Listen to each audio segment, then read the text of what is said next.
Well, alleged toxic gas attack once again raises the specter of chemical weapons being used against civilians during this protracted civil war in Syria. Kristen Helberg is here with me on the set. She is a Syria expert. And joining us from the UK is Marijn Nieuwenhuis. He is a teaching fellow at the University of Warwick and has written on chemical weapons. I'd like to start off with you, Kristen, here with me on the set. This horrific assault that we've reportedly seen today has all the hallmarks of a toxic gas attack. Are we entering a new phase in the civil war in Syria?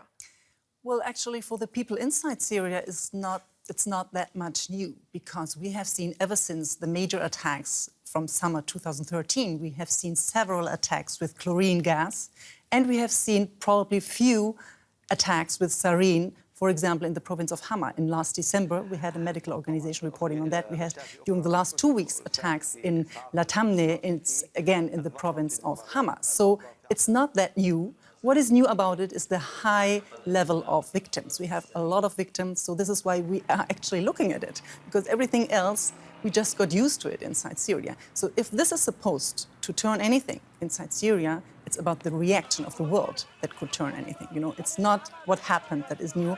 The reactions should be new. Let's bring in Marijn now for his take on events today. If the Syria chemical attack, Marijn, is what it looks like, what's the thinking behind it? What's the strategy? Well, I think to understand what's behind it, we first have to conceptualize really what a gassing of population actually is and what it does. Gassing is a particular kind of doing warfare. Rather than conventional weaponry, you're using the environment against the person inhabiting the environment. In this case, you use the air against the breather itself, or him or herself. So I would argue that the principal motivation, I would say, of using a gas weapon is not necessarily to kill the person, but to terrorize that person. In the pure word of what terrorism really is to terrify, terrere, to frighten the individual. So I think we have to conceptualize it psychologically. What makes a form of gassing special and unique is its terrifying effect, rather than its lethality, which it also has, of course. Yeah, that's a very important point. It's, of course, terrifying if you don't know if you can breathe the air. Kristen, what impact, if any, does this latest development have on the peace talks, if we can still talk about the peace talks? That's the question. I mean, peace talks have been stalled because the reality on the ground is that the Assad regime, with the help of Iran and Russia, can do whatever it wants.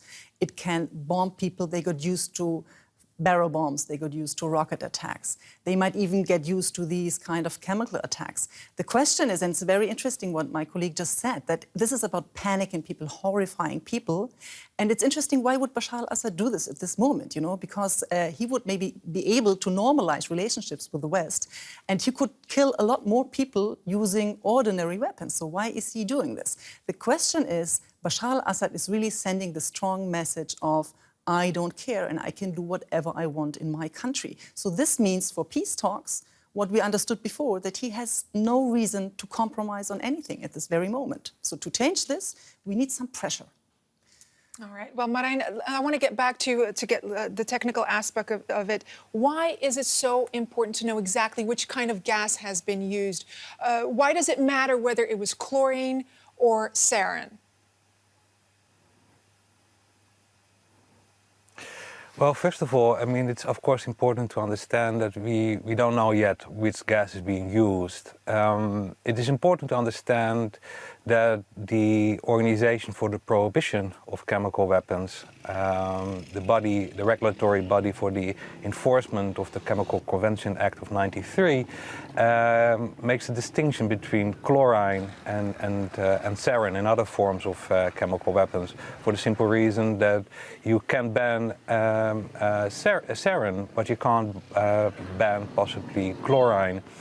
Chlorine was also not on the, I mean, you can't ban chlorine for the simple fact that you use it in everyday life to clean your house, to clean the floors, etc. So you can't possibly ban it because it is a household product, or you can ban sarin.